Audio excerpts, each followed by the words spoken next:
Hello दोस्तों, स्वागत है आपका मेरे यूट्यूब चैनल परीक्षा प्लान में। तो चलिए आज की ईवीएस क्लास को शुरू करते हैं और अपने टॉपिक पर आते हैं। पिछले वीडियो में चिड़ियों के बारे में जाना था और उनके घोंसलों के बारे में जाना था। आज पाठ 17 पढ़ेंगे नंदिता मुंबई में। तो चलिए देखते हैं इस लेसन में क्या है। आज मुझे मुंबई आए 1 महीना हो गया है। माँ तभी से अस्पताल में भर्ती हैं। उनके इलाज के लिए ही तो हम गांव से मुंबई आए हैं। मुंबई एक बड़ा शहर। तो चलिए मुंबई शहर के बारे में बताया गया है, तो पढ़ते हैं। मुझे धीरे धीरे शहर की आदत पड़ गई है, पर आज भी वह दिन याद है जब माँ और मैं मुंबई स्टेशन पर ट्रेन से उतरे थे। कितनी भीड़ थी। मैंने फटाफट माँ का हाथ पकड़ लिया। मैं सोच रही थी इतनी भीड़ में मामा कैसे दिखाई देंगे। तभी पीछे से जोर से आवाज आई, नंदिता नंदिता। मुड़कर देखा तो मामा ही थे। स्टेशन से मामा के घर की ओर चले, पर यह क्या, इतनी भीड़ वाला इलाका। सकरी गली के दोनों तरफ साथ साथ सटी हुई झोंपड़ियाँ। उसी गली से होते हुए हम मामा के घर पहुँचे। यहाँ एक कमरे में मामा, मामी, उनकी 2 बेटियाँ और बेटा रहते हैं। और अब मैं भी। वही बैठना, वही सोना, वही पकाना और वही नहाना। आप लोग इस चित्र में देख सकते हैं कि एक कमरे का ये घर है, इसी में खाना पकाया जाता है, यहीं पर सोया जाता है। ये सब बताया गया है।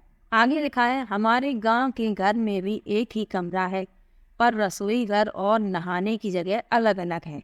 बाहर आंगन भी है। पानी की किल्लत। अब पानी की कितनी कमी है ये बताया गया है। मैं, मामी और सीमा के साथ सुबह 4 बजे उठकर नल पर पानी भरने जाती हूँ। बाप रे, वहाँ पानी के लिए कितने झगड़े होते हैं।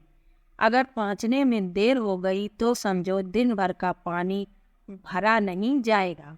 हमारे गांव के घर में भी नल नहीं है। गांव में तालाब 20 मिनट की दूरी पर है। गर्मियों में कभी कभी तालाब का पानी सूख जाता है, तब घंटा भर चलकर नदी से पानी लाना पड़ता है। पर पानी के लिए इतने झगड़े नहीं होते। लेकिन मुंबई शहर में क्या है, पानी के लिए बहुत झगड़े होते हैं। इस चित्र में आप देख सकते हैं कि लोग लाइन लगाकर यहाँ पानी भर रहे हैं। आगे लिखा है, मामा की गली के एक कोने पर टॉयलेट बना है। गली के सभी लोग वही जाते हैं। इतनी गंदगी और बदबू। यानी एक सार्वजनिक टॉयलेट है, उसी में सब लोग जाते हैं। वहाँ जाने पर मुझे पहले तो मितली आ जाती थी। अक्सर वहाँ पानी भी नहीं होता। पानी साथ ही ले जाना पड़ता है। अब तो इस सब की आदत पड़ गई है। गांव में तो सब बड़ी जगह पर जाते हैं, लेकिन उसके लिए आदमी और औरतों की जगह अलग अलग है। अब लिखा है सीख लिया। तो लिखा है, मैं रोज माँ से मिलने बस से अस्पताल जाती हूँ। शुरू में तो बसों में भीड़ देखकर हिम्मत ही नहीं पड़ती थी उनमें चढ़ने की। आदत जो नहीं थी, डर भी लगता था। पर अब ठीक है, मुझे समझ आ गया है कि कैसे लाइन में लगना है, कितने का टिकट लेना है, कहाँ उतरना है। बस्ती से कुछ दूर एक ऊंची बिल्डिंग है। वही 7 घरों में मामी सफाई और बर्तन धोने का काम करती हैं। एक दिन मैं भी मामी के साथ वहाँ गई। देखने पर पहले मुझे लगा कि एक ही बड़ा घर है, पर नहीं, वे तो एक के ऊपर एक बने बहुत सारे घर थे। जो बहुमंजिला इमारतें होती हैं उन्हीं के बारे में बताया गया है। मैं सोच रही थी कि इतनी सारी सीढ़ियाँ कैसे चढ़ूंगी, पर वहाँ लिफ्ट भी लगी थी, एक बड़े से लोहे के पिंजरे जैसी। पंखा, घंटी और बल्ब सभी लगे थे उसमें। हम कितने सारे लोग उसमें घुस गए। बटन दबाया और झट पहुंच गए ऊपर। सच बताऊं, मुझे पहले बहुत डर लगा था।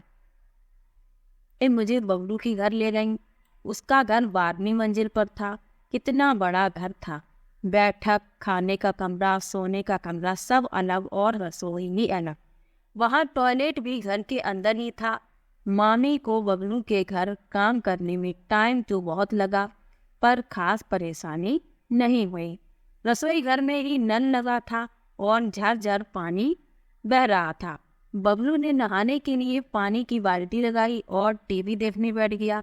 कितना पानी बेकार बह गया, यह मुझे अच्छा नहीं लगा। मैंने जाकर नल बंद कर दिया। बबलू के घर में बड़ी बड़ी कांच की खिड़कियां थीं। मामी ने मुझे खिड़की से नीचे देखने को कहा। बबलू के घर की खिड़कियों से मामा की बस्ती दिखाई दे रही थी। बस्ती तो दिखाई दी, पर पता नहीं चल रहा था कि मामा का घर कौन सा है। ऊपर से नीचे सब कुछ खिलौने की तरह छोटा छोटा लग रहा था। मुझे डर भी कितना लगा था ऊपर से बहुत नीचे झांकने में। मामा ने कहा था कि वे मुझे मुंबई घुमाने ले जाएंगे। बस्ती के बच्चे चौपाटी की बहुत सारी बातें करते हैं। सुना है वहाँ बड़े बड़े फिल्म स्टार भी आते हैं। काश जब हम वहाँ जाएं तो मुझे भी कोई फिल्म स्टार दिख जाए। आजकल मामा बहुत परेशान हैं। मैं उनसे मुंबई घुमाने को भी नहीं कह सकती। पिछले हफ्ते कुछ लोग बस्ती खाली करने का नोटिस देके गए। अब यहाँ बड़ा होटल बनेगा। मामा ने बताया था कि पिछले 10 सालों में उन्हें तीसरी बार नोटिस मिला है। जो लोग यहाँ रह रहे हैं उन्हें अपना घर बनाने के लिए कोई दूसरी जगह दी जा रही है। इस झुग्गी के बदले जो जगह मिली है वह शहर से बहुत दूर है। समझो शहर का दूसरा कोना। वहाँ न पीने का पानी है न बिजली। पता नहीं वहाँ कोई बस भी जाती है या नहीं। मामा इतनी दूर से काम पर कैसे आएंगे? कितना ज़्यादा पैसा लगेगा और कितना ज़्यादा टाइम भी। और मामी, उनको वहाँ काम मिलेगा भी या नहीं? अगर मामा नई जगह चले गए तो मैं माँ से मिलने कैसे आऊँगी? माँ तो अभी पूरी तरह से ठीक भी नहीं हुई। तो आज के लेसन में मुंबई शहर के बारे में बताया गया है। वहाँ पर बहुमंजिला इमारतें बनी हुई हैं। ऐसी बस्तियाँ भी हैं जो बहुत सकरी जगह में बसी हुई हैं। पतली पतली वहाँ पर गलियाँ हैं। लोग सार्वजनिक टॉयलेट का वहाँ पर इस्तेमाल करते हैं। पानी की वहाँ पर किल्लत है, जबकि जो बहुमंजिला इमारतें हैं वहाँ पर पानी आसानी से उपलब्ध है। तो ये सब इस लेसन में बताया गया है। तो आज का ये लेसन यहीं पर समाप्त होता है। वीडियो कैसा लगा कमेंट बॉक्स में ज़रूर बताइएगा। वीडियो को लाइक और चैनल को सब्सक्राइब करना मत भूलिएगा। मिलते हैं एक और नई वीडियो के साथ। तब तक के लिए बाय बाय।